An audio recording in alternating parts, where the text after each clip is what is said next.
Əziz insanlar, hamının günü uğurlu, xoş olsun. Biz bu iş yoldaşımın anasını əməliyyat eləmişdim. 3 ay bundan öncə, düzdürmü? Bəli. Hansı şikayətlərlə onunla gəlmişdiniz? Onunla məndən irin gəlirdi. Bağırsağınızda. Bağırsaqda, bəli. Babası var idi da. Amma irin gəlirdi, başqa şeylər çıxdı üzə. Absesi var idi. Abses var idi, çox böyük ölçüdə.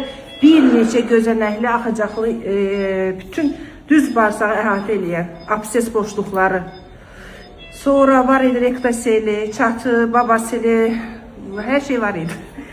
Əməliyyata 3 ay keçdi. Absesdən sonra dedim ki, yerində fistula əmələ gələcək, onu götürəcəyik. Bu 3 ay necə keçdi? Hansı şikayətiniz qalıb o birinci əməliyyatdan sonra? Heç bir bağırsaqda heç bir problem yoxdur. Hər şey qaydasındadır, yaxşıdır. Maşallah. Bir dənə oturanda biraz ağrıyır. Aha. Çirk gəlir, gəlmir. Çirk yox, gəlmir. Normal bayra çıxırsınızmı? Bəli, bəli. Maşallah bizə olsun. Həqiqətən maşallah olsun. Abseslər boşluqlarından heç bir dənə yerləri də qalmır, dizləri də qalmır. Əlləriniz var. Həmişə sağlam olun. Sağ olun.